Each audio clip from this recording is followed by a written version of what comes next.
పిల్లలు ఎదుర్కొనే సమస్యలపై లీగల్గా సేవలందించేందుకు వీలుగా ప్రత్యేకంగా ఓ విభాగాన్ని ఏర్పాటు చేశామని, వారికి న్యాయం జరిగేలా పూర్తి సహకారం అందిస్తామని డీఎల్ఎస్ఏ సెక్రటరీ సౌజన్య అన్నారు.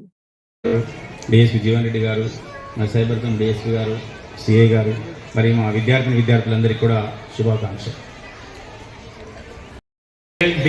చైల్డ్ డే ఎందుకు జరుపుకుంటారు? ఇదే రోజు ఎందుకు జరుపుకుంటారు తెలిసే ఎవరికన్నా?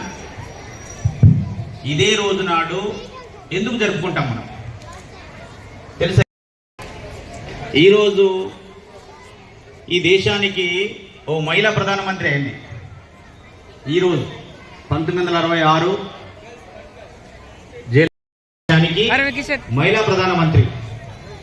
ఆ రోజును పరిష్కరించుకొని 2008వ సంవత్సరంలో కేంద్ర ప్రభుత్వం 2008 నుంచి దేశంలో ఉన్నటువంటి చేయడానికి కోసం, వారి అభివృద్ధి కోసం ప్రభుత్వ పరంగా కేంద్ర రాష్ట్రాల పరంగా తీసుకున్న చర్యల గురించి పునఃసమీక్షించుకోవడానికి మీ అందరి మంచి కోసం ప్రభుత్వ నిర్ణయం తీసుకొని ప్రకటిస్తూ ప్రతి సంవత్సరము ఒక జాతీయ పండుగగా మనం పండుగ జరుపుకుంటాం. మీకే ముందు అవేర్నెస్ ఉన్నది. కిడ్నాప్ చేస్తారు, మనం ఏం చేస్తారో తెలియదు. కాబట్టి ఎవరు కూడా కొత్త వ్యక్తులు ఏ వెహికల్ మీద ఎక్కించుకుపోయినా ఎక్కద్దు, తీసుకురమ్మని చెప్పినా పోవద్దు. మీ తల్లిదండ్రులు కానీ మీ తల్లిదండ్రులు చెప్పిన do not respond to call or messages if any cyber crimes happen.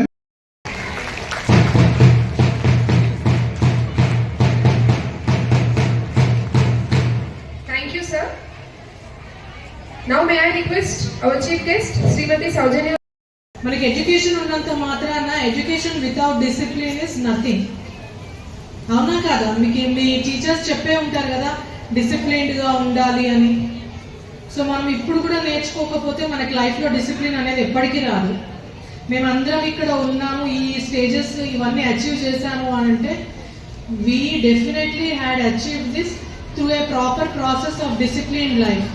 So మీరందరూ కూడా అది ఖచ్చితంగా యాజ్ మీ యొక్క లైఫ్ స్టైల్ కింద మార్చుకోకపోతే మాత్రం your lifes will go waste.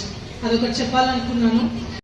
చిల్డ్రన్కి సంబంధించి మేము కొత్తగా ఒక యూనిట్ అనేది తయారు చేశాము ఆదిలాబాద్ డిస్ట్రిక్ట్లో. అదేంటంటే legal services unit for children. అదొక చైల్డ్ ఫ్రెండ్లీ యూనిట్.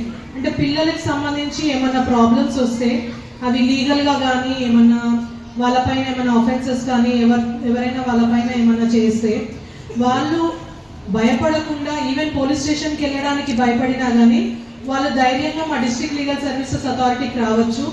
మేము అక్కడ వాళ్ళ ప్రాబ్లమ్స్ ఏమున్నా విని వాళ్ళకున్న ప్రాబ్లమ్ని మేము విని వాళ్ళని ఎక్కడికి పంపించాలనేది మేము డిసైడ్ చేస్తాము. అండ్ ఇంతకుముందు చెప్పినట్టు ఒకటి చైల్డ్ మ్యారేజ్ రెస్ట్రెయింట్ యాక్ట్ అని ఉంటుంది. ఆ యాక్ట్ ప్రకారం ఏంటంటే 18 years లోపు పిల్లలు ఎవరికి కూడా మ్యారేజ్ అనేది చేయకూడదు. అట్లాంటివి మీరు ఏమైనా అబ్జర్వ్ చేస్తే ఇమీడియట్గా మీరు డయల్ 100కి కాల్ చేయొచ్చు, లేదా చైల్డ్ హెల్ప్ లైన్కి కాల్ చేయొచ్చు. ఆ మ్యారేజెస్ని ఆపాల్సిన బాధ్యత యాజ్ ఎ సిటిజన్ మనందరి పైన కూడా ఉంది.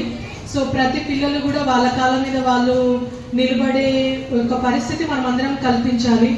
గవర్నమెంట్ అండర్ 14 years పిల్లలందరికీ కూడా free education, free uniforms, books అన్నీ ప్రొవైడ్ చేస్తుంది. ఇవన్నీ ఏంటంటే ఎడ్యుకేషన్ని ఇంకా ప్రమోట్ చేయాలి, ఇంకా ఈ మ్యారేజెస్ వైపు వెళ్ళకూడదు అనే ఉద్దేశంతో ఇవన్నీ చేయడం జరిగింది. ఇన్ని చట్టాలు ఉన్నాయి కూడా పిల్లలకి హెల్ప్ఫుల్గా ఉండడం కోసము. ఇంకొకటి చైల్డ్ లేబర్ యాక్ట్ అనేది ఇంకొకటి ఉంటుంది. ఆ చైల్డ్ లేబర్ యాక్ట్లో కూడా అంతే, 18 years లోపు పిల్లల్ని ఎవరు ఎంప్లాయ్మెంట్లో పెట్టుకోకూడదు. మీరు ఎక్కడైనా ఏదైనా బేకరీస్లో కానీ షాప్స్లో కానీ ఏదైనా